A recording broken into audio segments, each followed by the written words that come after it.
All right, y'all. Sorry about that. When they said it's about to be something good, you gotta have some. You gotta have some hiccups here and there. So let's get it started. Got a special guest. We're gonna jump into this live. I'm gonna send a notification so we can jump into it. But I'm gonna let IG do what it do and start sending out information, letting everybody know that Talk Your Barber shit is going live. All right, I see everybody starting to come back in. I appreciate y'all. Sorry about the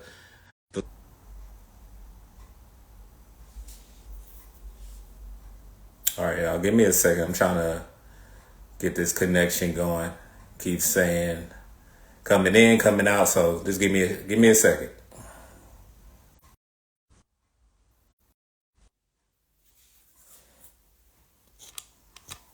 All right.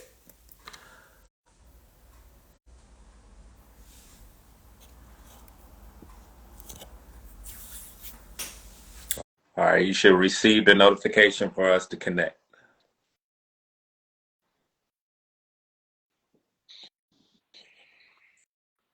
Can you hear me? Can you see me clearly?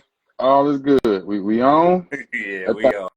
that thing was Yeah, tripping, dog. yeah, man. I don't know what it is, what's going on this morning, but they say when something's about to be great and magical, something you also got to have hiccups in the beginning, right? Yes, sir. Yes, sir. How you doing today, man? I'm good. I can't complain at all. How about yourself? I'm doing well, man. Okay. So let's jump into it, man. I wanted to say first off, appreciate you reaching out and saying that you wanted to be a part of my channel. Really means a lot. Everybody that's been on my channel, it's been wonderful to hear their story, hear their journey, speak about the industry, speak about the things that they enjoy, the growth, the factor, Mhm. and also just sharing knowledge about how we can still grow in this industry and capitalize and don't be too complacent about what's going on and understand that it's two layers of this. You have the fantasy layer and then you have the actual you Big time. actually have the actual market that you really can achieve greatness and collectively build something very wonderful that you didn't understand or see prior to even before you even got into the industry.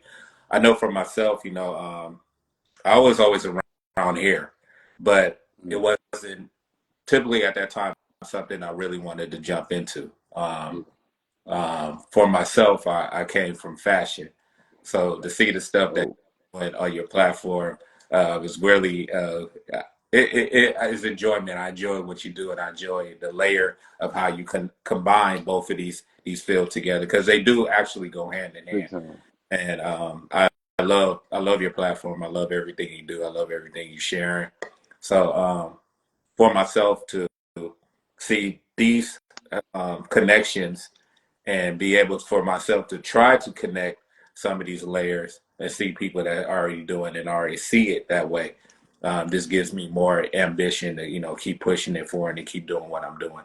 Mhm. Um, I want to definitely jump in before we talk about everything else. I want to really know you and who you are and where you come from and what actually got you into this field.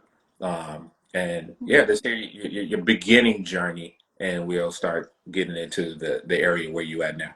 Yeah. Where do I start? So I mean, for me, born and raised in Detroit, Michigan, on the east side of Detroit. Infamous area code 48214. Anybody from Detroit, if you over 35, you know what I'm saying when I say that. Not a brag at all, but it's like that. I was around hair all my life in the sense of on my father's side, my father was a musician and also, he dabbled in being an addict of drug usage. Yeah. And I always seen he would do hair like in the basement of my grandmother's house. Okay. And to get some side money, I ain't gonna say he did hear about drugs or anything like that. I was little. I don't know what he was doing here to do, but he could do some punt waves like none other. There was a line out the door of that basement in my grandma's house. He was down there whipping it up, you know what I'm Yeah. saying? And on that side of my family, my auntie, everybody was doing hair. Nobody ever formally, to my knowledge, went to like school or was in the shop for real doing it. For me, hair started late in life. My first so to speak, for power in the cutting hair, I was a junior. Yeah, because I had pledged by then. So I was a junior in college, Okay. and I had my own apartment and whatnot, and I had a job, but college jobs Yeah. typically don't pay much or whatever. So I'm out here broke. I got an apartment. I need to get some money. I'm from Detroit. I ain't saying everybody from Detroit hustles, but I definitely was hustling. Not drugs again, but I always had some clippers to, line myself up or, do my own little beard. By then I was bald and I would do my own little beard. I ain't know nothing about fading. The only thing I can tell you about fading, I thought, well, okay, if you take this guard, if the hair was faded at one point in time and you take this guard and you cut it with the grain, then it should be faded again. That's literally, we Yeah. talking about 2007, 2008. That's what I thought. I had a studio in my apartment. Music, the arts are my first love. Dancing, singing. I went to Alabama A&M University on a full vocal cord music scholarship, Oh, okay. and I had like a whole studio in my apartment or whatever, and I used it like book studio time. People would come record. I was mixing all that type of stuff, Yeah. and that had got dry. The refund checks wasn't. Everybody had spent their refund check money, so wasn't nobody getting studio time no Yeah. more or whatever. So I'm like, yo, I gotta get some money. So I literally went on Facebook and was like, yo, if you need a cut, come holler at me. I got $5 cuts. And one of my frat brothers reached out to me like, I didn't even know you cut hair. I'm like, I don't, but I'm gonna cut today. He came to the crib. I was always pretty good with alignment, Yeah. Yeah. you know. But with the fade, and it was like, I still have I remember that day. I still have the pictures of those cuts. It was like 4 or 5 cuts that I did that day. After that, I would just cut my frat brothers every now and then, like we talking about even all over in the lineup that was halfway decent. And after a while, I didn't do it for years. Fast forward 2013, what ended up happening was my godson's mother, we went to church together. She's always done hair since I've known her. She's always had a heart for people. I've always had a heart for people, especially disenfranchised people. And she was like, I'm going to do hair. I'm gonna do a back to school event at the local Salvation Army, which was in Huntsville, Alabama. Um, I'm gonna do a back to school event at the local Salvation Army. I'm gonna do hair. Why don't you, I know you could cut hair. Why don't you come cut hair? It was weird. Everybody, because I did my beard, everybody thought I could cut hair. I wasn't doing nothing but cutting my beard either to the same length or putting a little point. And I wasn't even using shavers on my head. I would just take some clippers to my head, no razor, no nothing. Yeah. But I would go to the barber shop, and I remember the first time I went to the barber shop, and my barber, this ended up being the first barber shop I worked at. He used a shaver on my head. I was like, what is this thing? This is wonderful. It feels great. You know what I'm saying? Or whatever. And we did the back to school thing for the Salvation Army. When they made the flyer for the event, they put back to school haircuts. They didn't put hairdos and haircuts. They put back to school haircuts. Yeah. So we did it on a Sunday after church in August. I remember getting there because I was running sound. I was also one of the youth ministers at my church at the time down there. So I got there a little late. I get there with my little clippers and whatnot, and it's like 12, 13 dudes sitting there like, "Are you the barber?" And I'm like, "Yep." So my first time cutting, it was a packed house. Yeah. Now I'm doing these haircuts and I'm tearing their heads up, bro. I'm tearing their heads up. But what ended up happening, we got done that day, and all the people, a lot of them were still in there because what a lot of people don't know about or may not know about the Salvation Army, there are some locations of the Salvation Army that are both shelters and also they have food pantry or kitchen. Mm-hmm. Thing is, if you don't get to the the Salvation Army at a certain time, you won't be able to eat. Mm-hmm. If you don't get there at another time, you may not have a bed because it's limited beds. Right. So Yeah. at that time of my life, I'm still struggling. I'm renting a room in a house that I found on Craigslist. Cool people, like shouts out to his name was Bob. I'll never forget Bob. I'm gonna go back and hit him with a nice gift one day. Um, and I'm still struggling to pay my little bills. And I'm kind of depressed. It's like you ever been at a point in your life where you didn't realize you were depressed until like years later. I was definitely depressed at that point in time in my life because the money was funny and all types of other things going on. And what ended up happening was I fell in love with talking to the people whose hair I was cutting. I realized that first day they was looking at us like, when y'all coming back? And she looked at me, I looked at her, and she was like, next Sunday? And I was like, cool, next Sunday. Well, that turned into 3 Sundays out of the month for like 7 months straight. Did Okay. it for free. That's how I knew. By the third week, I knew, okay, there's something going on with this. Because also at that time, music had dried up for me too. I was doing a lot of production. Nothing was getting picked up. Trying to write for people, things weren't quite working. So I got frustrated with the love of my life, which was music. And Yeah. I'm praying like, Lord, what am I supposed to be doing? And if you grew up in a Pentecostal church or anything at the time like that, then you know what I mean when I say like, you waiting on a word from God and that type of thing or whatever. Yeah. I never got a word saying, hey, you need to dig into this haircutting Yeah. thing. I just did. I knew what felt right to me. And I tell people all the time, I fell in love with talking to the people whose hair I was cutting because they gave me a certain sense of hope and they put things in perspective because this man that's sitting in my chair smiling because he got there in time to get a meal in the bed today. Correct. Just today. Yeah. He ain't even worried about whether or not he gonna get here tomorrow. Just today. That put enough of a smile on his face. So I can't really be, not that I can't, but I chose not to be depressed about not being able to pay my car insurance or my car note, or maybe I got to skip a meal that day. It put things in perspective, and I fell in love with the conversations that I had with those people before I even fell in love with the art of barbering. I tell people all the time, I didn't fall in love with cutting hair. I fell in love with talking to people. My gift Yeah. is talking to people. Yeah. Still to this day, my gifting is my ability to talk to people and see different perspectives. And I don't know what to call it, but people just open up to me. You end up in the conversation with me, and it'd be like, I don't know why I'm telling you this. I'm like, I don't know either, but let's go. Right. Let's see what. Okay, how can I help you? You know what I'm saying? And I fell in love with that. And it's like talking to people comes first. Cutting hair comes second because cutting hair gives me a constant stream of people to talk to. So I like to tell barbers, figure out why you doing this, because depending upon the reason why you're doing it, it may be a reason that might be fleeting. It might go out at some point in time in your life. That thing that made you fall in love with it might make you bored with it if it's the wrong thing or whatever. But here I stand. That was 2013. After that experience at the Salvation Army, at a certain point, I had a client that had straight hair. I had two straight hair situations, and one of them was I was cutting the guy's hair, and dude, I gashed him.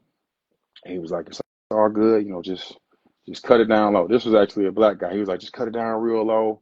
He was telling me about his life. He had made a lot of money at one point in time in his life. He ended up homeless. He was like, "Man, I got a job interview in Birmingham, Alabama, which is about an hour away from Huntsville." And he was like, "If I get this job, I'll be making $19 an hour."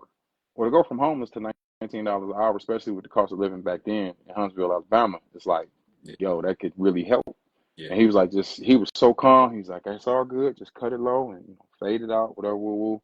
It took me about an hour and a half to cut that man's hair. We talking about a one against the grain up top ball fade. It took about an hour and a half to do that thing in 2013. And he got that job.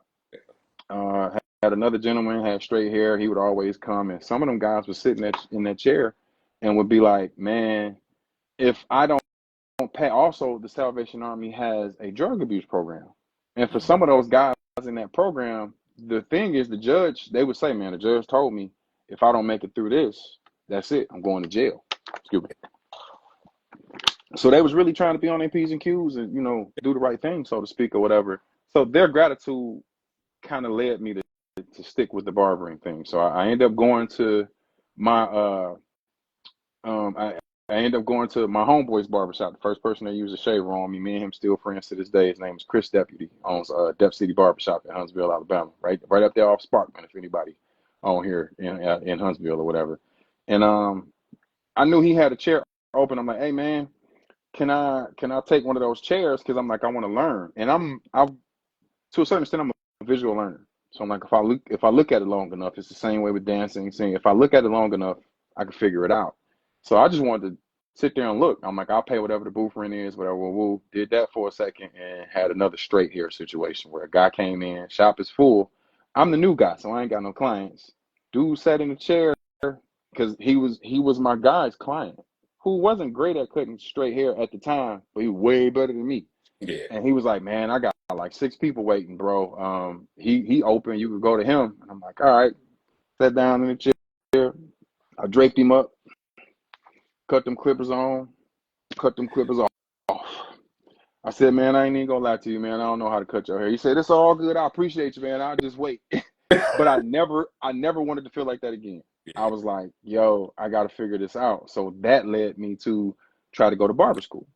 Okay. Went up to the local barber school, which was at Drake State, which is a technical school. Went up there, and I'm like, all right, I'm gonna come to the night classes because I got a day job. I'm grown by this time. Mhm. Um, I'm like, I'm gonna come to the night classes. I signed up, and when it came time to come get my schedule, they was like, hey, we're gonna move you to the day class because all of the night instructors basically dropped out. So down there at the time, all of the instructors were still active owners of shops or active in their shops, and they didn't want to like take their time away from their shops to instruct. Mhm. So I'm like, I can't do the night class. Like I mean, I can't do the day class. I got to work. It's not gonna work. So I continued to cut. And at the time in the state of Alabama, it wasn't like licensure. You could get licensed, but it wasn't a requirement. Okay. You could literally go down to I don't even know what they call that building and be like, hey, I need a barber's license. You would Yeah. pay, they'd give you a permit, hand you this booklet and say, learn this material and come back in X amount of time and take this test. Yeah. And that's it. You going to barber school was very much choice. Now I believe it's a requirement Yeah. Yeah. in the state of Alabama now or whatever, which is dope if you ask me. But cutting that shop for a while, learn shop culture, learn some things. I end up moving to Dallas, Texas. Tell me if I'm getting long-winded now, Oh because I no could do it. no. Okay. I end up moving to Dallas, Texas, and I didn't move to Dallas, Texas to cut hair. I moved to Dallas because at the time I was very much a community activist. I was. If you find pictures of me on the internet back then, you're gonna find a lot of marching, a lot of me like this, and stuff like that with signs and all that type of stuff. I was very much into the community. I'm still into the community, but I realized different things about that. Maybe we'll talk about that later. And Yeah. uh, I'm cutting, like doing house calls to get a little money and stuff like that. I'm literally driving, man, hour and a half one way to cut somebody's hair for $50. And so at that point, it's like you paying them to go cut their hair with the amount of gas that and time or whatever. But I love to do it. And I'm like, I want to go to school, but at the time I couldn't find a school that I could afford because remember, I went to college. I did not finish my degree, but I did 5 years of college. I did everything but finish that degree. And Not like me. I didn't have any more financial aid left. Yeah. So, Dallas Barber College, all of those schools, they had financial aid, but I knew I couldn't get none. So I needed a school which I could afford or would allow me to pay like weekly or bi-weekly, monthly, something like that. And the girl that I was with at the time, bless her soul, one day she badgered me so bad. You need to look, and it got to be a school that you can go to. You ain't look good enough, blah blah blah. She got on my nerves so bad that I hung up on her. If you know anything about me, one thing that I hate is that if you hang up on me, so for me to hang up on you, I'm really mad. Right. So I hung up on her and I immediately go on Google and I type in the same thing that I have typed in time and time again. Barber schools in Dallas, Texas. And this is the first time the school that I end up going to pops up. It's called Master Barbers Institute on Jefferson Street, and it's in Oak Cliff on the Mexican side of town. And I'm like, this ain't never pop up all these times or whatever. So I go on there and I'm like, it's like tuition $3,000, and I'm like, ooh, because they weren't accepting financial aid yet, and it's probably still like that to this day. If you find a barber or a cosmetology school that has not got to the point where they accept financial aid yet, then the price to go to that school is going to be significantly lower because they'll take monthly, weekly payments. They probably will work with you because the school got to be open a certain amount of years for y'all that don't know that in order for them to be able to accept financial aid. Yeah.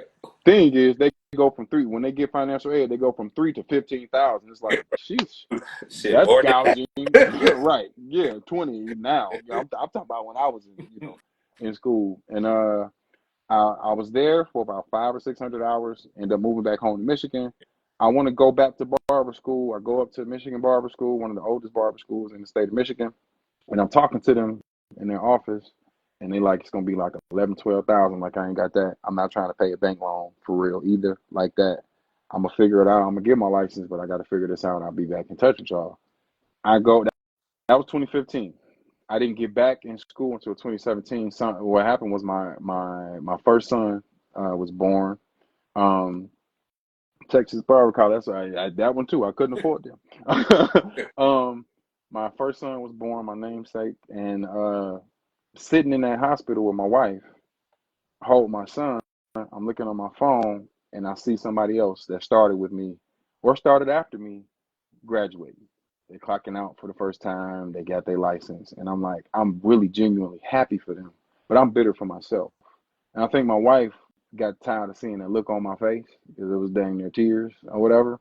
Because like I said, my quest was never to be the unlicensed barber, and I was always into education. I was going to hair shows and taking classes long before I finished my license. I was paying big money for classes long before I got licensed and whatever. Because education was and still is important to me. And she was like, I want you to go back to school. And I'm like, you in school too, like you getting your master's. And we got a newborn and a 3-year-old. Was this ain't the time I want you to go back to school. We gonna figure it out. And I'm like, I guess. You know how wives they can put that battery in your back and you get to going. So I'm like, all right, I go back up to the school, like what we gotta do. Now at the time, I had already built a relationship with the owner, well not the owner, with the director at the time of Michigan Barber School and a mentor of mine by the name of Tony Tonsurial. Um, some people know him as Tony Heath. He's like we call him the shear god. Like he was the first black man I saw that was using shears on all textures of hair, and I don't mean like just uh shaping up an afro. He real deal using shears on straight hair, afro texture hair, curly hair. He killing it. I'm like, yo, that's crazy. Like, how do we do that? So I had been talking to him and another barber by the name of Dr. Ken. They kind of were my mentors from afar at the time. I moved back home. I meet both of them. We talking. Tony and Roderick Samuels, who was the director of Michigan Barber School at the time, know each other. And what Mr. Samuels used to do, I would post a picture or a video of a haircut, and he would comment on the video and be like, yo, that's a fire cut. And then he would DM me like, so when you gonna get your license? Yeah. And I'm like, you right, I'm coming, whatever, woo. After years of him staying on me about that, I finally walked in Michigan Barber School. And when I walked into Michigan Barber School, he was like, Suge the Barber here, everybody. I'm like, whoa, wait a minute. For those who don't know, yeah, I am Mr. I Create Confidence, but I've been known longer as Suge the Barber. When my wheelhouse was just barbering, at some point in my career, I realized I'm way more than just a barber, and I can't just be the barber because all barbers are the barber Right. or whatever, right? I'm tired of that. So it was weird because I had built the name in the city that quick. In 2 years, I had built the name in the city. More people knew me than I thought because I don't really pay attention to that, so to speak. And I'm walking in there and I'm like, okay, we're gonna see how this gonna go. Everybody know me, but I wasn't embarrassed because at the end of the day, yeah, I'm known and all of that, but I'm still trying to get the same piece of paper that everybody in the school was trying to get. You know what I'm saying? So Mr. Samuels, he gets me in there. He does orientation that first day, and I'm like, bet I get to study under somebody who I really look up to. Because finding mentors for me in the barber game has been hard. Because I'm 40 years old. I'll be 41 in a couple weeks. I started cutting hair when I was 30 years old. So it wasn't like I've been cutting. I don't have that, man. I was cutting my brothers when I was 5. I don't have that story. I started cutting at 30 years old. But what that gave me the fortitude of is that I knew business before I knew barbering. I knew people skills, soft skills before I knew barbering. So I just added the hair portion to everything else that I already was. So I get in there, he does orientation, and the next day he resigns. And I was like, what the what like we talk clean on this show or we talk. Oh, we talk. Okay, so I'm like, what the fuck? What you mean? Like what you mean you Yeah. gone? And he couldn't really, get into the details. I heard some things, but how you hear something about somebody and you like, I don't know about Yeah. that. Or whatever. Years later, I learned some things or whatever, and it was like he was like, I needed to get you and a couple people started, and then I could move on to do what else I needed to do. He goes on to start. I finished my license in 2019 because that's a too long of a drawn out story. I finished my license in 2019. I'm drawing Um, out a story. Oh, I mean, you sharing some detailed information. And I think a lot of people will enjoy what you're saying because within your story, you're giving information at the same time. So okay, don't feel. Yeah. okay, got you. The school journey was. If you in barber school or you trying to get in barber school, like listen to me on this part, man. That barber school journey was rough. I was a grown ass man with bills and family and all this type of stuff. So and also a full clientele. When I got in barber school, I was over 80% booked consistently. I was that number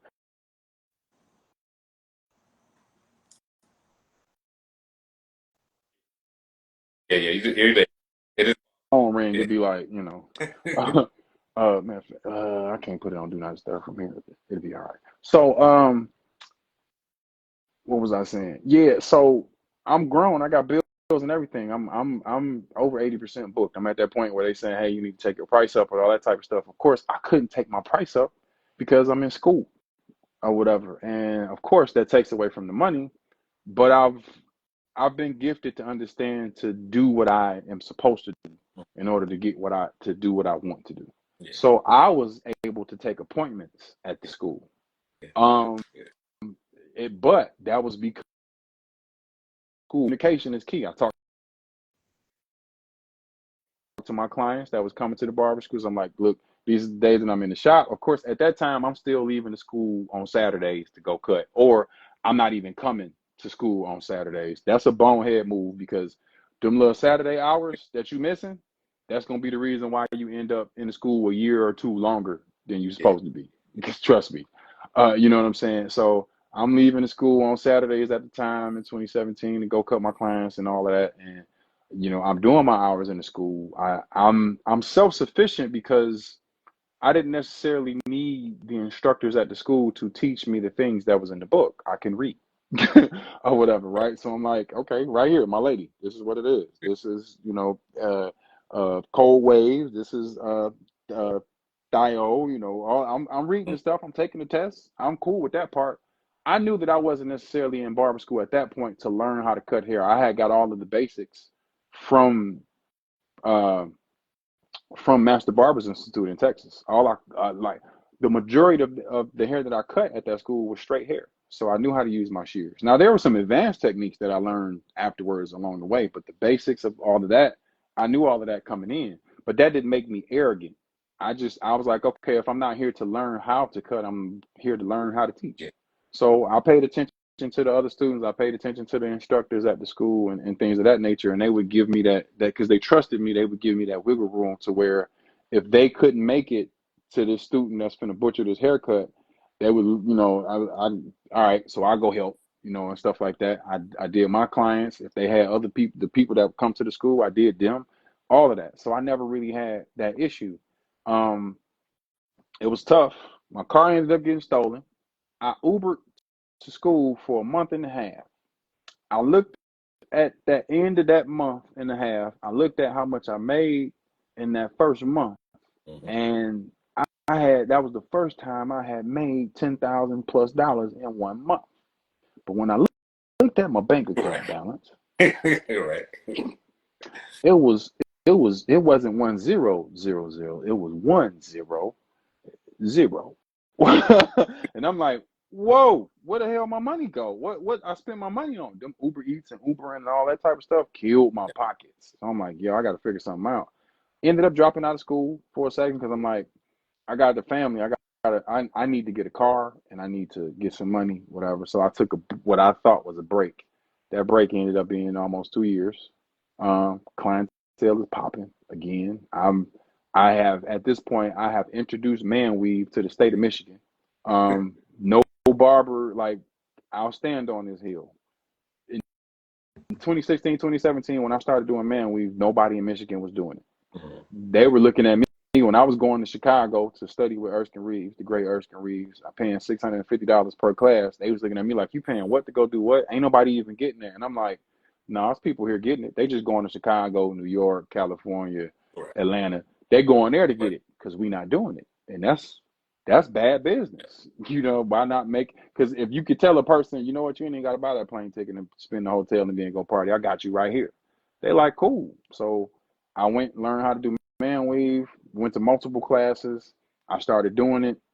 Still a little pushback on the other barbers. Then all of a sudden they started seeing, the viral videos is going crazy. They want to learn how to do it at the time. I'm still in school or whatever. But even after I finished school, I'm like, hey, I teach. I got you if you want to learn how to do it. It's something about the people who are around you that don't appreciate you or won't respect you because you are low hanging fruit to them, so to speak, or whatever, or they're familiar with you. Oh yeah. Um, they all asking me all these questions about man weave, how much you making, and I'm posting receipts. I'm like, look, 350, 400, 600, 250, and I'm like, this is at this time I'm proficient. At first, when I first learned how to do it, it's taking me 3-4 hours to do it.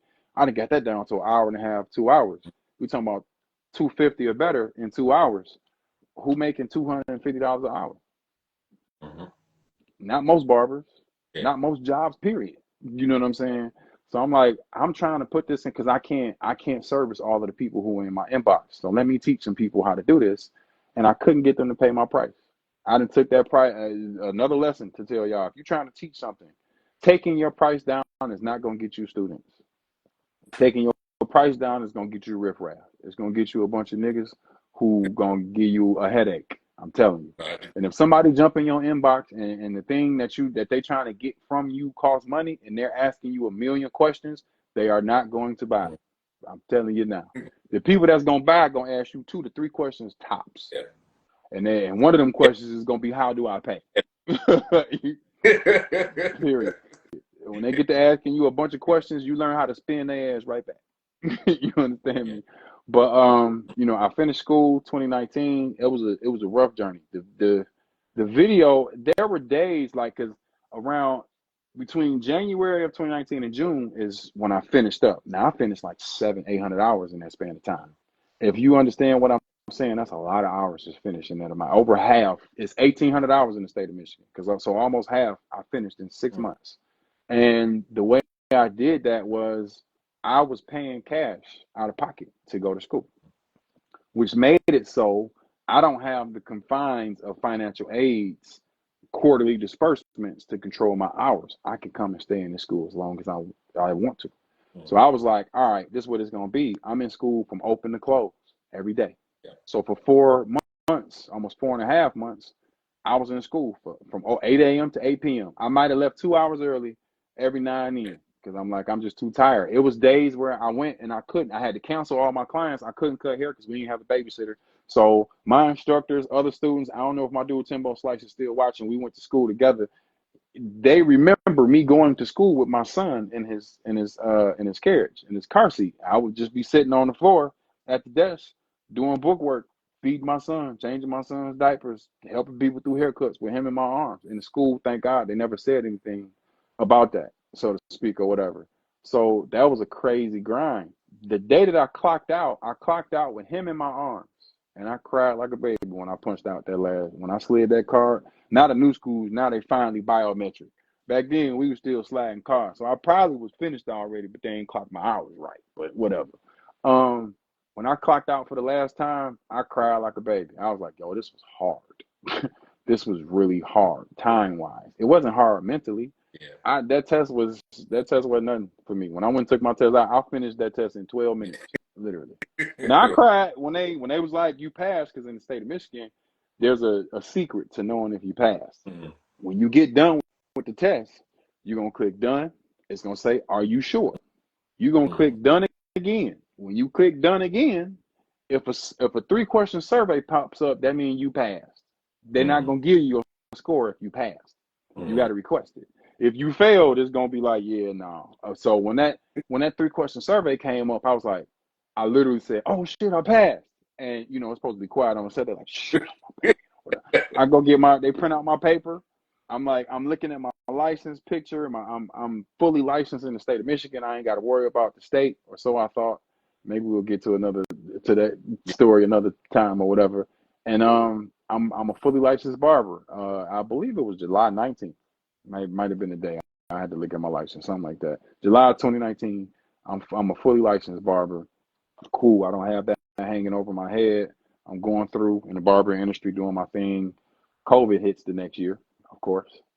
And, I'm pretty sure most barbers, we got some COVID stories. Like, a part of me I ended up getting COVID in the beginning, like in March of 2020, before they would give you a test. They would just send you home until you take some Tylenol and come back if your symptoms persist. Like, long story short, I almost died, like in my bedroom with my wife and kids in the next room of COVID.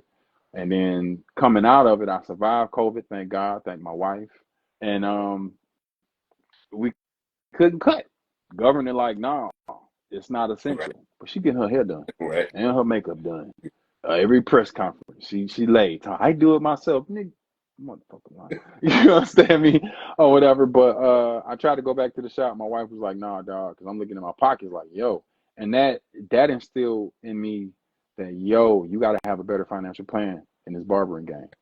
And it was my fault that I didn't at that point. I had to take the ownership of it because I learned from and look at the barbers who really instilled that. DL Master Barber, I think his name is Antoine Financial or something like that. I might have got that wrong, but it's something financial. He's the first person I ever seen going around to the barber expos, and he's teaching classes on finance.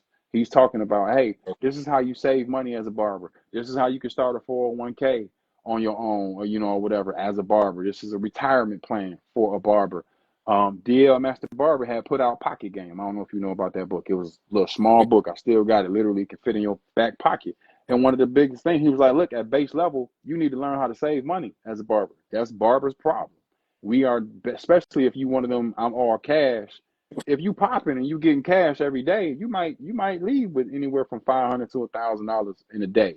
Yeah. Or you might do that for multiple days. So you got this cash and you just spending it because you like, next week I'm just gonna make it right back. Well, what happened when you break your hand, or when you get injured, or when COVID comes, or you sick, and now you can't work like you used to, and you ain't got no money saved up? And he was just like, look, at base level, you ain't got to put away $500 a week starting off. Start somewhere. Put that first. He said, go to the shop with no money in your pocket, Mm-hmm. meaning you don't even know how you gonna eat today because you ain't got no money, right?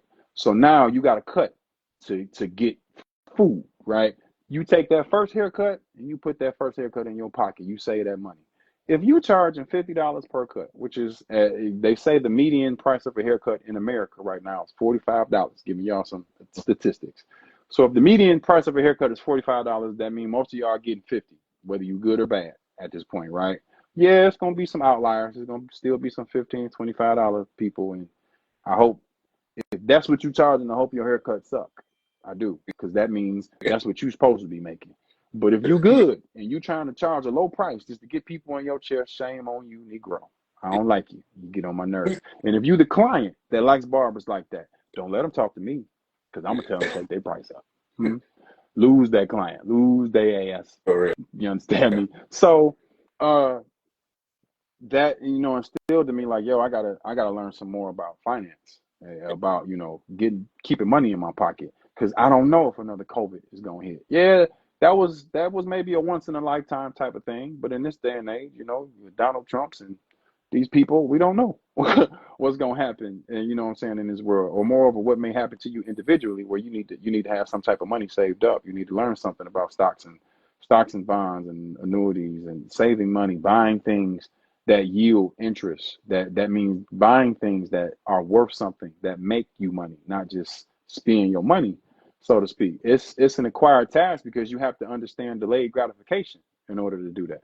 You have to have the patience to say, yeah, I got the money to get it right now, but I'm not gonna get that right now. I'm gonna put this money away, or I'm gonna put this money into something that is going to make me more money. I'll never forget, I watched a documentary about past lottery winners. And out of all of them, there was one guy. He said, man, I was on Rodeo Drive one day in my Jeep, and a guy pulled in front of me in a Porsche. And I said, and this was after he had won his lottery money. He said, I looked at this guy pulled up on Rodeo Drive in front of my Jeep in his Porsche. And I was like, I could buy one of those, but I'm not. And that sums it up. Mm-hmm. I'm in the car. Why do I need that one? You know what I'm saying? He probably could have bought it, and it might not have done nothing to him. But at the same time, you got to know yourself. You might mess around and buy something that you always wanted, and now you want 10 more, because it's endorphins. It's those dopamine. That it's a hit when you do that. You know what I'm saying? That's why I got all, like, you see, that's why I got all this damn cologne. I don't want to let y'all. It's a lot. You understand me? And then we got shoes. It's dopamine. I need to get off the dopamine. You understand me? Or whatever. We definitely was But gonna, I'm dry. yeah. Huh? I said we definitely was gonna get on that topic. I was gonna ask you, because I love that. Well, let's go and get to it. Okay.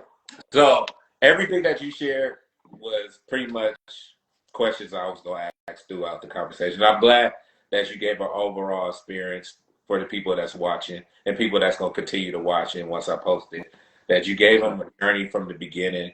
And now we're about to talk about, things that's going on now with you. But a lot of things that you shared definitely hit home with me. I started the hair industry later in life. I worked in the corporate world for 11, going on 12 years. During that time, I created a fashion brand. Um, I got laid off, and then I tried to maneuver within the clothes and take that to the next level.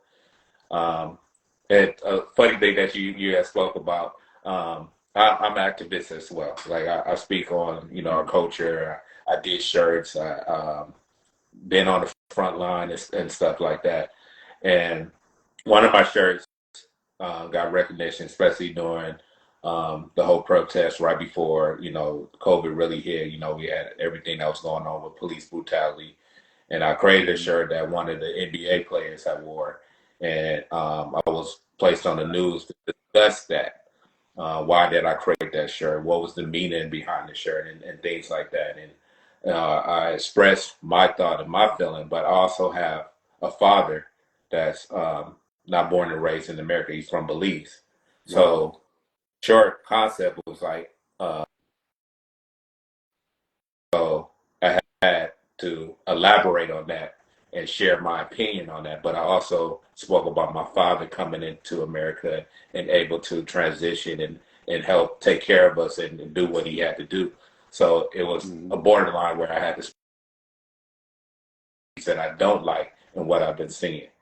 So I got a lot of backlash from even my own people of how I described it and what I did because they wanted me to, speak on how they felt like I should have spoken about it. Yeah. So, make a long story short, just like you said, the revenue, the money wasn't coming in as the way I wanted because I was pushing more stuff out than what I was receiving back in. So my lady at that time, which is my wife now, she brought up hair. She was like, "Hey, you should be a barber. I got friends that's in the industry. I see you cut your hair. I see you cut, people hair here and there. Once you get, and this wasn't the first time I heard that before, but when I was Mm-hmm. doing my clothes, the only thing that mattered to me was doing my clothes. So I Yeah. wasn't trying to transition.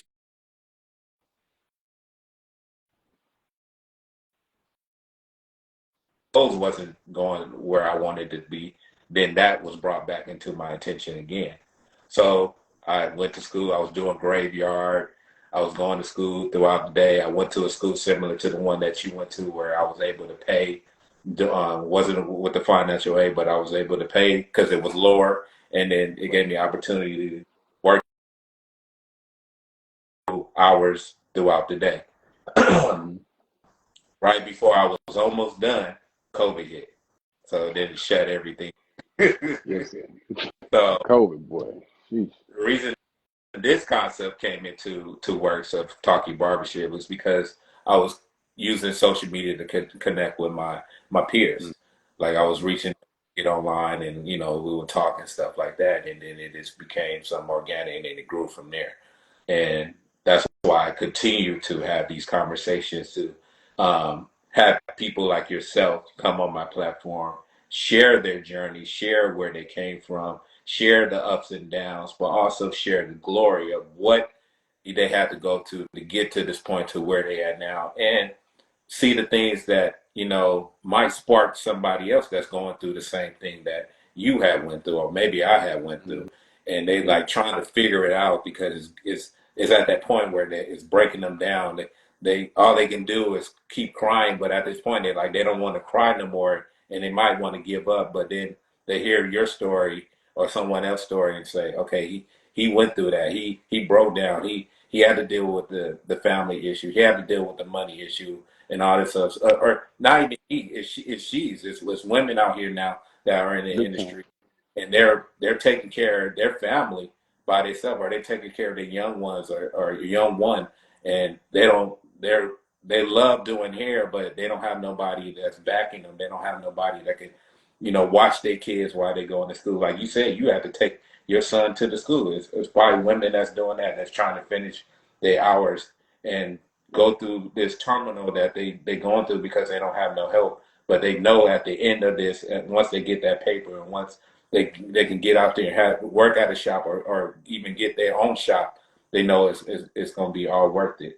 So um, what I want to talk about now, as far as the industry, and I love your page. I went through a lot of your videos to see some of the content that you've been pushing out, the conversations that you've been having, and what I see, and you can tell me if I'm wrong or not.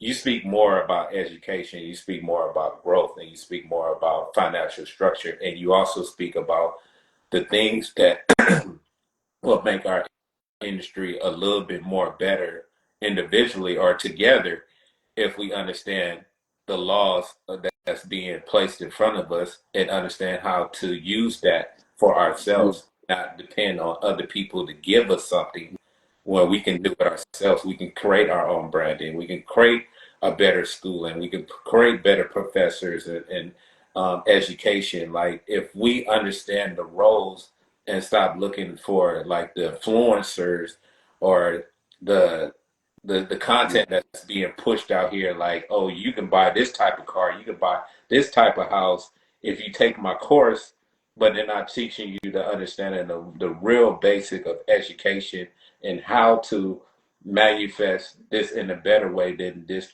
trying to.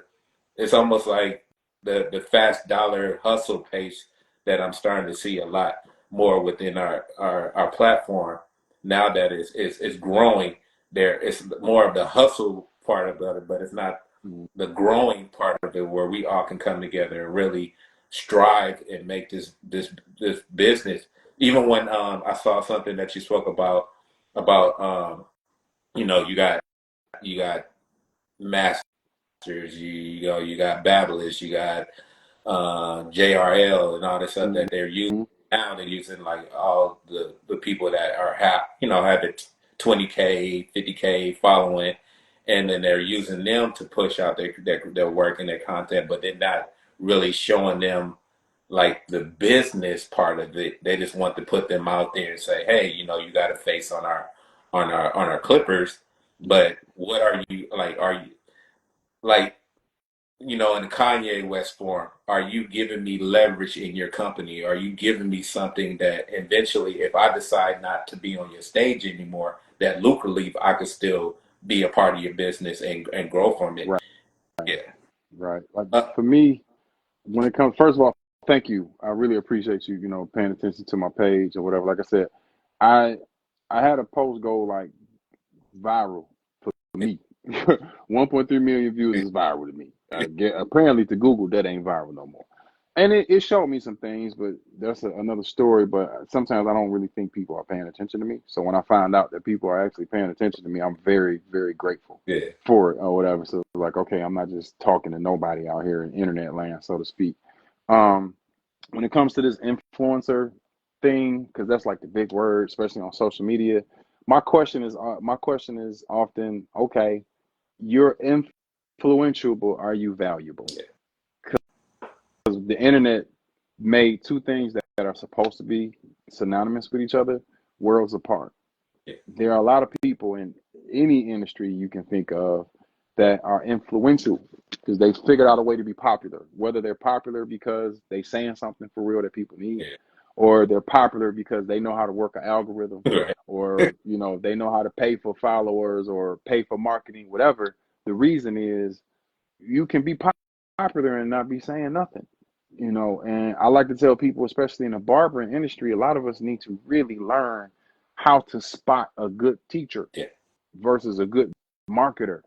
Because especially in the barbering game, it's a lot of barbers out here who are great marketers, and I admire their marketing skill. And they use the marketing skill to push their ebook, class, whatever. And what ends up happening is person, barber that follows you because you popular and influential takes your class, and then they realize I didn't learn what I thought I was supposed to learn from that class, right? And then what happened? They end up in my inbox asking me to, bridge the gap, right? And I'm like, well, wait a minute, you paid him. Message him. Well, he not answering, or she's not answering, or this group ain't answering me because they got your money already. And that's your fault that you didn't vet them properly to see if they were actual educators. And I'm gonna tell you something, at a certain level, the truth of the matter is education that you need can be boring. That's the truth. But the key to it is it's education that you need. Correct. It's not education that you want or that you can do without. Because if you do without it, you're gonna keep making stupid mistakes. And at that point, it's all your fault. You can't blame nobody else. It's called self accountability at that point or whatever. And for me, like, I got bored over the past 2 years with cutting hair because I'm like, okay, this is something that is a part of me. It ain't a hustle. It ain't something that I do on the side. I don't have another job, so to speak, like that. I don't work a 9 to 5 and then cut or whatever. I mean, I cut. but I love one of your videos that, and I think this is the direction that you're going in, where you spoke about understanding your lane, like what Yes. works best for you. Like you could be a barber, but you try to do something else and it may not work out. But you was the best barber, but you're trying to leave that and go to something else that didn't work. I think that's the way you. I don't want to describe it wrong, but you. Yeah, Okay. I got you. I, What I was saying, I was just yeah. yeah, no doubt. What I was saying in that video was that, man, I was talking about how felons or former felons are some of the best barbers in the industry, right? Yeah. Not just because typically because of what they've been through in their time, they don't cut no corners, Yeah. they don't give you no shorts. It's straight up what it is, and people actually love that.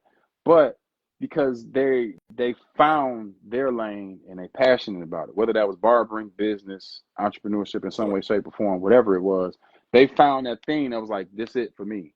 That don't mean it's the only thing, it's the main thing, right? But at a certain point, the main part of the main thing might get boring to you, right? So I tell barbers all the time. I'm instructing at a barber school now, because education is going to be part of the legacy that I leave in barbering. Cold fades, dope tapers, and good beers is not no damn legacy to leave in the barbering industry. That is the industry. The legacy ain't gonna be what everybody Let me does. ask you. You're not gonna. Let me ask Mhm. you this. I always hear this a lot, and it's always irked me in a way when someone says when someone becomes a teacher and less behind a chair and cutting hair, they wasn't a great barber, so that's why they had to go into teaching. Says every idiot that can't teach. Now, the truth of the matter is, yeah, it might be some people like that, but the people saying that are saying that to try to slight the person that their nephew got to go through to get their license, right? So now your nephew go to the school and he looking at because Unc, who probably ain't got no license, but let's say Unc do got a license. Unc like, man, them teachers they wasn't even that good, blah blah blah. Well, listen, how many coaches in the how many championship NBA team coaches were great basketball players? Not many of them. They were not great basketball players. That go back to your lane. You may not be great at playing, but you might see things on that court, or you see things in that head or on that diagram that nobody else sees that way. That's the gift that God gave you. Some person, they're bodily kinesthetic. Their body is built to move and shake and play a certain way. That's their gift. Find your gift. Sit in front of the teacher and let the teacher stipulate whether or not they're a great teacher. Don't listen to these Negroes sit up and give you that line of bull crap. All instructors, they wasn't even that great, so they went to instruct. So you saying this person wasn't that great at being a barber in the industry, so they cut for a little while, and then they went and paid money to get an instructor, paid money and did hours and took another test to get an instructor's license. Right. Make it make sense, Gina. Make it make sense, Gina. You feel me? Or whatever. Good. People always, the internet has taught me people gonna talk and they gonna say stupid stuff way more than they gonna say smart stuff. And typically, the people who are listening, they're not gonna say nothing. They're gonna be like, okay, I got it, and they're gonna I want see you and be like, hey, to man, I heard you. Mm-hmm. for you, like you said, being an instructor and going to, do you do one particular school institute, or do you go to multiple and then share your knowledge? It's one particular school right now. I am at the school. That director, Mr. Roger Samuels, I was telling you about. I'm at the school Because that he started. he was already, but Huh? I said he was already setting you up. He already knew that you was gonna take his spot. I didn't even know. I Yeah. didn't even know. And one So day that happened like crazy quick. It let was me on a whim. Like, it's because I definitely for myself, this is something I'm very passionate about. I want to transition into that field as well. And for me, I know some of the dialogue that I want to share and put out there was something that you was talking about, and I saw one of the guys that I don't know if he was someone that um, you worked closely with, or you connected with him at that particular moment and you had him in your chair. But he was mhm. talking about marketing, and you guys were talking about the Vegas concept when doing the Yeah, Super. yeah. And I feel like, not saying all the layer of education has to be around that, but I know for myself, when I was in high school, economics was something that was elective. It wasn't even a full. Like I feel like that should have been a 4-year course for high Okay. school, even maybe even earlier than that, maybe in junior high. I feel like certain technique. I don't say technique. Certain layers of when it comes to, um, I would just say it like this: when it comes to our nature of like how we do things and how we capitalize, or the capitalization is of being a worker. It's like, Mm, the more mhm. the more you Yes, sir. establish yourself. Like, it doesn't teach you how to understand the outside layers of, like, the famous book, Poor Dad, Rich Dad Rich dad, concept. poor dad. Yeah. It's like, okay, if you're a worker ant, this is how you move up the chain, how you move up the ladder. But they won't tell you the other, like you said, how to learn about real estate, how to learn about economics, how to learn about financing, how to learn about shares and bonds and stuff like that. They don't give us those type of connections. And so for for the question I want to ask you as an instructor, is that something that you are able to share amongst your students? Like, yeah, I'm here to help you pass this state board. I know that's what you're here for. But I want to teach you, once you get out there and you start working at a shop, Hmm. or, now, getting your own salon, your own suite, that this is what you Right. to build your clientele, how to sustain Yeah.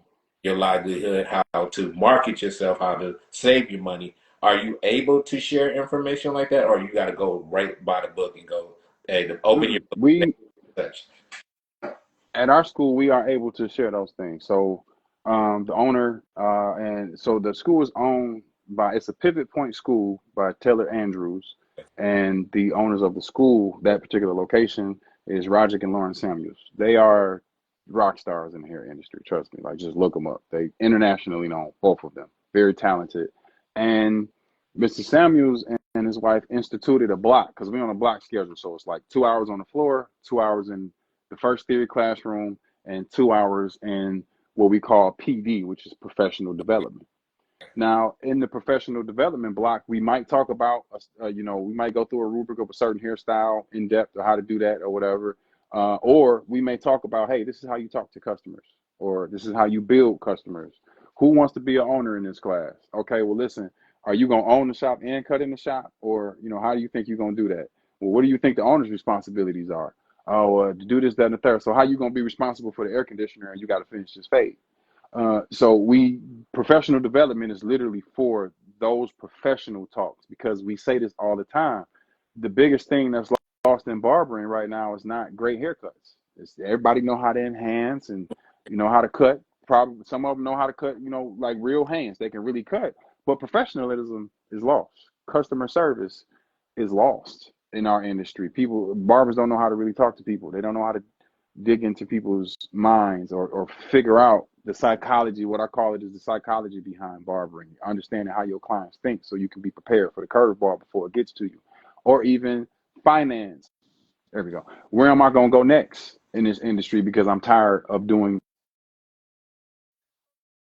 this? Right. Um, and even like, we may look at things that are, we may watch a conversation that's not specifically a barber conversation, but it relates because what do we do in our barbershops? Barbers don't sit in barbershops and talk about tapers and fades. We No, we talk don't. about life. Yeah. And if you don't know how to talk about life, how you gonna keep these people in your chair? Because people don't remember, like Mr. Samuel says this all the time. He said, people don't remember what you did, they remember how you made them feel. Right. And I would argue that the bulk of my clients, yes, I'm fired when it comes to them clippers. I cut. I ain't got no problem with saying that. I'm a dog when it comes to that. I put myself up against anybody. But why do people keep coming back to me? It ain't the cut. They don't get that conversation from everybody. Mm-hmm. I know that because 12 years in the game has proven it to me when people have left and I didn't do anything specifically to make them leave. When they came back, it's because, man, it was just something. The cut was all right, but it was something about it just wasn't it. That's the conversation. So I know what my gift is. Let's play You know what I'm saying? devil's advocate because I had someone on here from previously Clock Point here, and we was talking about someone that was from Andes. I forgot the name of the person, and they was on a channel and they was speaking about great customer service will outweigh a decent cut. So Mm-hmm. are we trying to push like you can be mediocre and give not the best haircut, but if your customer service and your dialogue and everything is up to point, that could outweigh your cutting skills. Are we at No, that point trying to push I'm that? not. That's not what I'm trying to push. I think there has to be a balance between the two. I want you to be great at cutting hair now. I call it keeping the main thing the main thing. In Yeah, order for them to want to come and talk to you, them cuts got to be good at first. They got to be good, period, yeah. or whatever. Because when my clients sit in my chair, they not worried about if the cut is going to be good. Mm, You see what I'm saying? Because I've proven that I can consistently do this. That's what, like, especially with the kids at school, they're like, hey, they call me Mr. J. I say, Mr. J, what you think about this cut? Like, that's cool. I mean, that's man, I'm posting this one. But all right, cool. But can you do it again? Because that's what yeah, gives you clientele, being consistent at doing that. And then it ups it when you talk about the customer service, because nobody wants to pay $100 for a fire cut. Ain't no client. It's not many clients that's paying $100 for just a good cut. The experience has to come into play in order for that type of money to be made. Like there are outliers. There are barbers out here that's charging $350, $400 for a cut. It is. Now they in certain areas, and I question like someone I know one of them. I forgot his name, but he nice. He real nice with the Clippers. I think he worked for not Babeless, but Elegance when they was called Elegance. I think they level 3 or something like that now. And he was like, he was charging $350 or something like that for a cut. I'm like, that's dope. But he live in LA. yeah, And the students was like, what that mean? Yeah, you think about the yeah. cost of living. We got to talk about Oh, economics now. The cost of living in LA. That 350 might not be what you think it is in LA. You know what I'm yeah, saying? Or whatever. So now and I talked to them. We all talked to them about the economic value of these things. Like I was listening to a guy who talks about stocks. They call him the Wall Street Chaplain. And I like to give people credit for what they said because I don't want you to think I'm the one that coined this because I say it a lot. He said somebody asked him, like, man, why they don't teach us, like when you were talking about why they don't teach us economics in school and institute that more. For one, you hit the nail on the head when you talk about, hey, look, man, the school system is built to make employees, not employers. yeah. And the funny thing is, the employees typically end up being more educated than the employer. The Right. employer started this business from scratch with no degree in the first, Yeah. and you got a triple master's doctorate, and you working for them Mm, or whatever. Everybody got to have their place. Somebody got to be employed, and somebody got to be the employer. I understand that, but this is how Wall Street Chapter sums it up. He said, "You ain't never seen a lion teach a hyena how to get away, because predators don't teach prey how to escape." And like, look, man, if you zigzag a little bit, I ain't gonna be able to catch you. yeah, No, yeah. that's not what's gonna happen. So you can't expect them, we'll just say them, to teach us how to be one of them, so to speak. But it ain't no excuse because in this day, the age of information, we got the internet, we got Google. Is somebody teaching it? Are you either you can pay for the education, or you can research yourself. You can get you a bookshelf, buy some books, Right. read them. You understand? Get you, an audio book, learn Yeah, something. yeah, You know what I'm saying? That's what education is, what makes you value. Master P talked about how when he walked away from that record deal and what's the name was mad at him, he said, man, that was my intellectual value. That man said he'll give me 1 million when he gonna make 20. That means I'm worth 20. What's up here is worth 20. I just got to figure out how to make you pay for that 20. No different than you sitting there with your clippers and you feel like, yo, my experience, the cleanliness when you walk in, the atmosphere that I set, the conversation that I give you, the knowledge that I know how to tell you what's going on with your skin, hair, and the situation that you're dealing with, how to tell you how to get your hair to where you want it to be and accurately explain it to you. That's worth more than $50. But you got to understand how to quantify that value and tell that person, okay, this is why I charge this, or show them. Because some people, once you can attest to this, once that person sit in your chair and it's that first time and they might be looking around and then at a certain point, they like this. Right. That's trust. Yeah. Yep. That's, I'm going to pay whatever this man say because it's worth it. You understand? That's what we're working towards. I'm not telling people, hey, customer service is lost. So you got to work on your customer service, even if you're not that great of a barber, to push mediocrity. I want every barber can be fired if you want to. If you want to, develop that eye and those skills, however you got to do it, every barber can be fired. And there's room for everybody to be fired because there's always going to be more of us, or less of us cutting than them that want cuts. It's always going to be enough clients around. I don't care where you at. It's going to be enough clients for everybody. But we still doing stuff like undercutting other barbers to get people in our chairs, and we don't understand how that affects the industry overall. Like I was talking about, man, it would be dope if we could get some type of union together. But everybody got to be together. We got to have that knock down, drag out conversation to be unionized. Because another reason that um, licensure is being attacked in America is because we not together and we not honest. It ain't got nothing to do with the government feeling like barbers aren't important or professional. This is about money. Y'all going to school, you getting financial aid, you getting your license, you're not reporting taxes. Or you're going to school, you lollygagging the whole time through school and you failing your tests and you still cutting in the shop.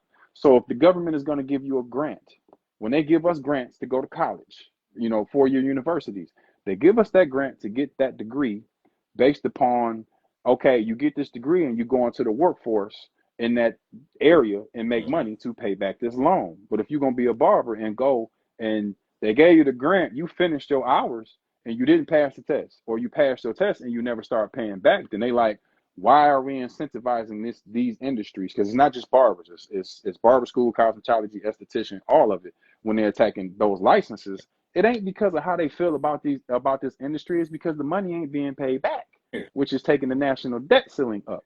But in order to talk like this, you got to know more than just hair. You need to watch CNN, or we don't mess with Fox, but you need to watch those channels and learn about more than just the club and love and freaking hip hop. Now I love me some love and hip hop. I love my ratchet TV, Yeah. but I got to know how to talk business too. You know what I'm saying? And we don't talk enough of that in our industry or whatever. I'm sorry, I think I went off on a tangent. It's great that for even now, I still, even when the first barbershop I went to and the one I'm at now, um, I still see a lot of barbers that say, I don't want to show any like cash flow. Like, I want you to just give me cash. I don't want to show, like, I don't want an app. I don't want any tracking. And I'm like, why are we still in that mindset? Like, and then something that you spoke about recently, or not recently, but when I was doing my education, like, what is it that you feel on our side of the industry that we're lacking on, especially even like the barber shows, the seminars Mm-hmm. and stuff like that? I went to one that was out here right before COVID hit in Los Angeles. It was in Long Beach. And then I went to the one that was in Vegas recently. I was going to try my best to go to the one in Connecticut, but I had my anniversary that came up, so it wasn't, my wife was playing that. I know how that But go, boy. Woo. but I just know for myself, and I'm not trying to make it a race thing. I just don't see a lot of us there. I don't see a lot of us speaking and sharing. Talk about it. I don't see a lot of our boots. And Mm-hmm. from something that you were sharing, what is it that you think is missing? Unity, exactly what you're talking about. If we talk, I ain't scared of unity. If we talk about black barbers, when it comes to the shows, we not unified at the shows. Yeah. It's funny, and the ones that's not unified at the shows is the lower ones. The influencers are unified. They talking. Yeah. The people on stage, they talking to each other. And it's I know more about that, but I ain't gonna say it. But I hate that. Like I went to a show right after I finished my license. I went to BarberCon, New York. I go out there dolo by myself. I get out there and I see like barbers from Detroit that I know. And I'm like, yo, what up? Hey. Because I'm like, yo, we out here together. Detroit, we out here or whatever. And they was kind of looking at me like, okay, what's up? Sure, whatever, woo, but we don't. I'm like, that's weird. It don't make sense. Especially when you looking at the Latino people, they together. Yeah. You looking at the white people, they out there together. Everybody, they out there together. The shop came together, and when they see the other people from the shops in that area, I'll venture to say, even if it is beef, it ain't beef, that we're gonna keep that at home. Yeah. We don't typically do that. We don't show each other. It's almost like it's taboo to be like, yo, man, you fire. I love what you do. It's like taboo to show somebody appreciation outside of the inbox. Yeah. I'm about showing people love and appreciating people in their face, in front of everybody if I have to. I don't care, because love is a real thing for me, of all people. That's why I talk to the students about the things that I talk to. I don't know. I had one video that it went viral too. I might repost it because I want to shake some feathers up again about how people in the Q plus community are treated in barbershops, and because that's a part of the barbering industry, because that whole ethic of I cut everybody, that should be enough. Now, if you black and you saying that, shame on you. Because how many times as a black man or woman have been invited to a place or went somewhere like, yeah, they say they serve everybody, but do they serve black people? Correct. It's the same thing. Hair does not. There's a page that I think everybody should probably call "Hair Has No Gender," and I truly believe hair does not have a gender.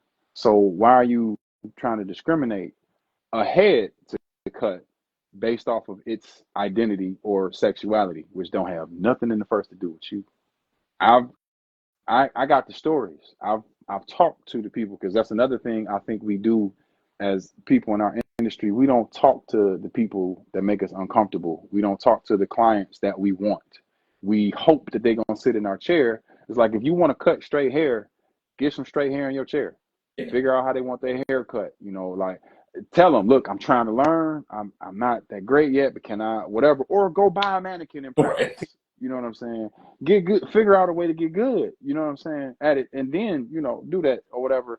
It's no different than talking to people from different, ways of life, different ways of thinking when it comes to different ways to own shops. I put up a video where I talked about how, look, a student was like, hey, I feel like the weakest link is the, so to speak, opinion of the barber shop or whatever. And I was like, well, my personal opinion, which ain't the only opinion, is that if your shop ethic is that you going by booth rent, for a lot of them, it's hard for them to fire people, Mm. because their whole ethic is, I'm gonna put 19 chairs in this shop and I'm gonna charge 250 or 150, however much you're gonna charge Mm. for booth rent in order to get X amount of dollars, and that's how you gonna make your money as an owner.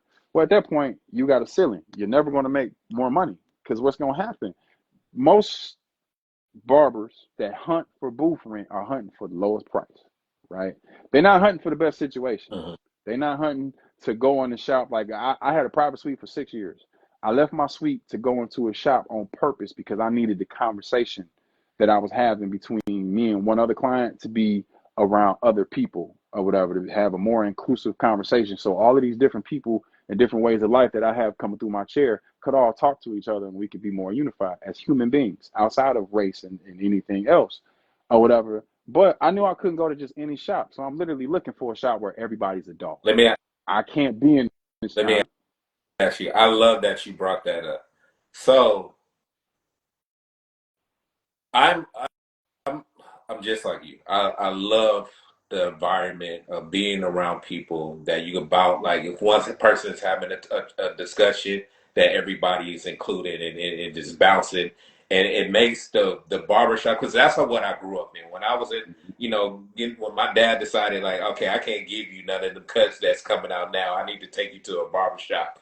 So when I found a home at a barbershop and seeing how the guys were, and even you have women coming there getting their hair cut, they knew how to change the lingo, they knew how to change certain type Right. of words that was being used. Even when kids came in there, they knew what music needed to be shifted and all that stuff like that. So now, me being in the industry, I'm seeing a lot of lack of that. I'm seeing like Yeah. the environment is totally different. Even like, okay, we talk about, which I see a lot more being shared on social media. It's like we need to learn how to deal with customer service. You need to know how to connect with your customers and stuff like that. But the dialogue part of it, and the understanding who's in your shop and how to um, make it comfortable where you're not, losing yourself, but you're also making it known that, okay, this is a professional environment Right. at its top core. Like at the end of the day, we're professional. We're here to service you and act professional, and I feel like a lot of people that are barbers, and I'm not saying everyone, but some of them feel like I need to be me Hmm. no matter what. I'm not going to change my dialogue. I'm not going to change how I come into the barbershop to make you feel comfortable. If you gonna sit in my Exactly. chair and get a haircut, then that's what I'm serving you as a haircut. I'm not serving Exactly. you for you to like who I really am. But it's just weird sometimes to see that, and then I feel like that's the reason why, like you said, you went to a salon and then you went back to the barbershop, and I feel like I'm at a Hmm. barbershop where I want to go to a salon because I I feel like I have that Yeah. personality to keep my I I'm an overall person. I know how I to. prefer salons over barbershops. I ain't gonna lie to you. I prefer some. The conversation is way better, and if you good, it's easier to get clients. That's really a bar. That's a secret. But at You want to build clientele, go still to a salon I as a still barber. feel bad because I know what the barbershop can be and what it was meant to be and what it could, and then I'm like, why we Hmm. just don't get it sometimes, like We don't why want to. understand the adjustment, like, okay, yeah, if we're around that environment, or around that topic, yeah, we could talk about that at that particular moment, but once you see Hmm. something that needs to be shifted, then shift it. Like you shouldn't be saying the same things that you was saying Same. you was at home with your boys or your family, the way that you would talk. Hmm. I'm gonna give you a working Okay. illustration, right, of that. Um, Everybody know I'm into cologne. So in the cologne world, you have designer colognes and you have niche colognes, right? The problem with the designer cologne, YSL long, right? A lot than the week. Mass appealing. Most people can wear this.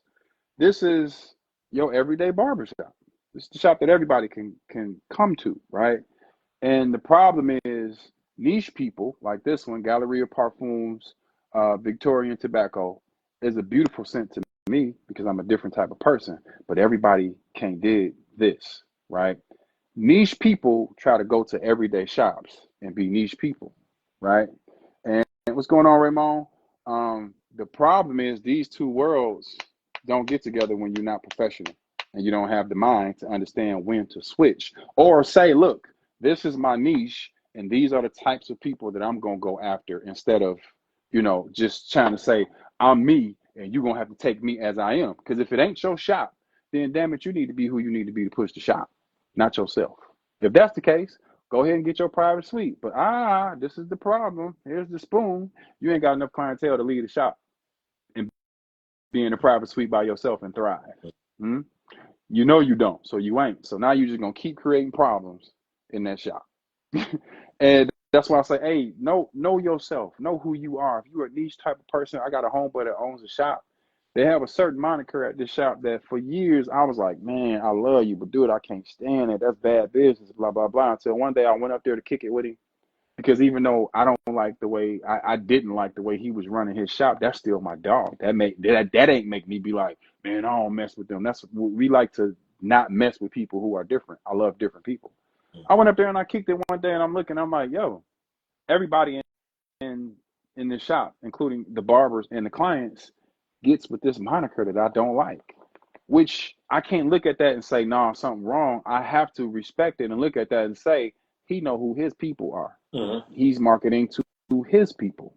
Mm-hmm. That's who comes to this shop. And if you don't know how to create the type of environment for your people, then you got to learn how to work for somebody and respect those rules of that place. I hate it when I see barbers sitting up arguing with a shop owner because the owner is saying, this is how it is here.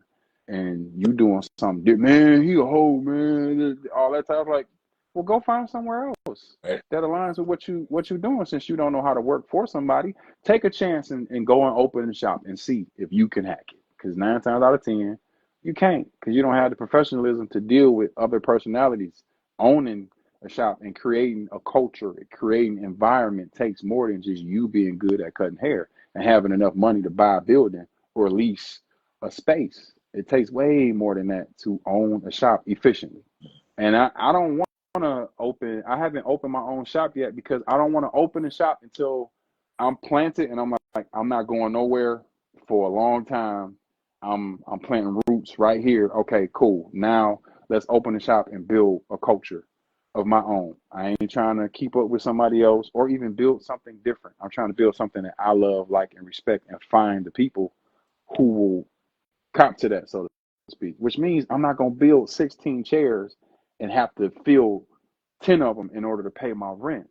I'm gonna start small, 4 or 5 people, maybe less, to see if I can build a small team Do and you think execute the that. Do you think the formula of like for being in the inner city, you have the mom and pop barbershops. That's the correct term of how to describe it. Every block you have a barbershop, Yeah, but over time, I started, growing up, I started seeing the more, I guess, transitional barbershops, like you have supercuts and stuff like that. yeah, And they move and how they market, and it's seeming like that is being more sustainable. And I'm starting to see a lot of barbershops now trying to use their concepts into their shops. But the mom and pop standard was like, okay, you come, you get a booth, you pay your weekly, and that's it, and then you just build your clientele. yeah, Now I'm starting to see like barbershops are trying to use that formula and say, okay, well, if we do the 40, 60 or whatever, I do my best of using Yelp or Google to bring some clientele in. But, you still having a lot of barbers, complaining about it's still not a lot of flow coming in. You want to do the 40, 60 or however ratio, and, you want to mm, lay it out like supercuts, but I'd rather just, pay out my weekly and I do what I should do on my own. Do you right. How do you feel about the two? Do you feel like more of the barbershop should go in the concept of, like the super cut, sport Me cuts, too. or we should keep it at the standard like the way the barbershop's always been?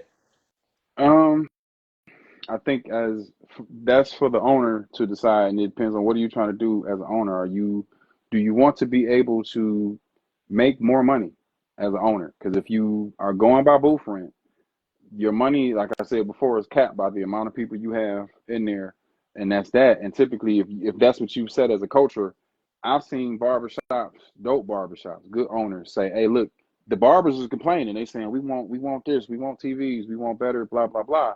And the only way the owner is going to be able to afford that is by taking the price up. I've seen owners say, "Look, y'all, I see what y'all trying to do. This is what we're gonna do. We're gonna take the booth rent up $50 a week for X amount of months, and that's gonna give us the money to give y'all what y'all want." They dipped, right? And when you set that as the culture, you kind of got to look for that to happen. I think there's room for both models. I know there are barbers that's like, hey, y'all, if you doing it right, you need to be doing commission, blah blah blah. I think it's room for both. I think there's room for commission barbershops. I think there's room for booth rent. I think there's room for percentage. I think it's room for all of it. You just got to figure out what it is you're gonna do. But if you're gonna go by commission, because The booth rent model is one shot Johnny. This is how much it is. That's it. You know, if you're gonna take your price up, you're gonna run the risk of losing barbers, and hopefully you can find other people, or you're able to sustain after losing those people. But if you're gonna do commission, a lot more study outside of the path of barbering needs to go into it. You need to figure out marketing. So to answer your question earlier about the gentleman who was sitting in the chair at the barber school, that is my client. Okay. He is a marketing genius, and the way we set it up is he don't pay for haircuts. I don't pay for marketing advice. Okay. Good old barter system, right? I usually have him come into the school once a month. I cut his hair. He dropped jewels, right? And you need to know how to look to a person like that to say, hey, how do I market this model? Because in order to do that commission thing, if you are a commission shop as an owner, I think the onus percentage wise is on you to help provide clients. It's on both of y'all. I don't think a barber should go into a commission shop and say, well, they're going to get the clients and I'm going to just cut the hair. Go get some clients too. Let them provide clients. Like I always feel like whatever the percentage that I'm paying to you, I need to see that at work, whether it's you getting clients without me having to work to get those clients, supplies, shampoo, towels, decor, whatever. I always felt like, hey, I need to see that percentage at work. I don't mind a percentage, so to speak, or whatever. So I think all of them can work, but that owner got to do some research. You got to learn how to go get people that's not going to sit in your chair so everybody can eat. You got to learn how to go get you a father. You need to go and figure out how to feed everybody, or a mother, depending upon if you're male or female. And if you're not going, you can't just be like, you know what? I seen these barbers talk about how, you know, commission is the way to go. So now we switching to commission. You just made a switch and you didn't make any plan to sustain any of this. And now you mad because everybody leaving. Well, you didn't give them no plan. You didn't give them no reason to stay. You didn't give them any hope. You just said we switching, get down or lay down. And they was like, all right, I'm out. And now you talking bad about them. Yeah. But if you have made that plan, laid it out to them, either got their buy-in or, hey, look, this is what's going on. You got X amount of days to, you know, make your decision. I'm not kicking you out now or whatever. That's how you do it professionally. That's how you work your ethics in a situation like that. But a lot of people ain't really the business again. They're not researching that part and figuring out how am I going to lay out this plan. They just making a switch because you chasing money. You're not figuring out what your business model is. So that's why I'm like, I'm glad that at some of these barber expos and shows, I'm seeing a lot more business centered classes and seminars. People talk now. It's not a lot of people in the classes, but eventually, folk they're gonna have to come around. And it's like the ones who enter those classes when they be like, man, I went to this class last year and I learned this, and this is how I got to this level.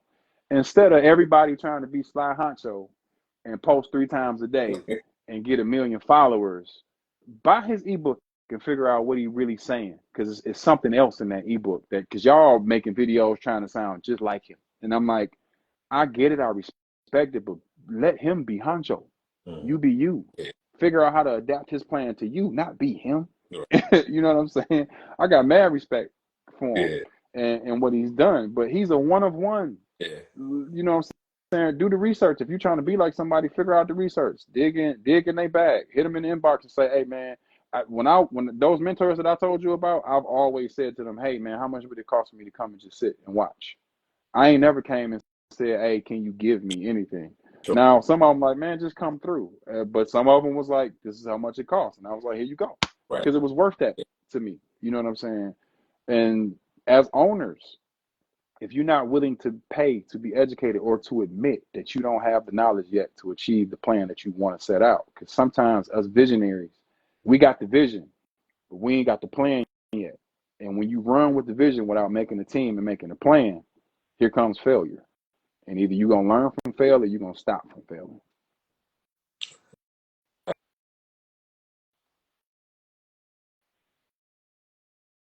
Dropping jewels the whole time. I know we talked about classroom education. We spoke about financing. Talked about your journey. What I was like asking this. What would you tell yourself now if you can go back and talk to maybe that 20, 25-year-old? Everything you've been Now, would you change anything, or would you just allow it to flow the way? If yeah, Mhm. yeah. I would change some stuff. That I ain't. People like just don't have no regrets. Bull crap. If I could go back, now am I Yeah, going back with this mind, yeah. or I'm going back to the same? If I'm going back with the mind that I have now, I'm like, hey man, you don't need all them clippers, huh? I'm like, you don't need all them clippers, dog. They do the same thing. That's one of the biggest things I would tell myself because I got a boneyard. I got a bunch of clippers, and that's why I made that video when I was like, man, these companies is giving us the same clipper in a different dang on body and charging us more money. I'm not saying that they the only ones at fault because our dumb butts keep buying the crap, and if until we start calling them out, it's gonna keep happening. But aside from that, I would definitely tell myself that. I would tell myself to learn even more about saving money financially as a barber. Like look 10 years ahead and figure out what money you could put away now that's gonna make this $5 end up being 500 or more in 10 years. I would dig more into that. Um, I would definitely tell myself I should have took my price up long ago. I waited I ain't gonna say I waited way too long, but I waited too long to realize my own value. And just like I tell people now or barbers now, the one thing you need to not be afraid of if you can prove your skill set is losing people. Yeah, yeah. Don't be afraid of losing clients. If you go, Ivan Zoot taught me that. He was like, look, if you take your price up 10%, he said, never raise your price $5. That ain't no raise. Most people gonna tip you $5. So raising your price $5, you just included they tip, and now they're not gonna tip you. Right. Because the truth of the matter is, you're raising. When I raise my price, I'm raising my price to get rid of clients, not to make more money. Because there are more people that's saying, I want to get in your chair, and I will pay more to get in your chair than people sitting in my chair that's not willing to pay that price. Correct. So I ain't no hard feelings, but the easiest way to get rid of a client is to outprice their market. Correct. You ain't got to argue. You ain't got to be like, look, man, you ain't got to do all that. Send out that message, take that price up.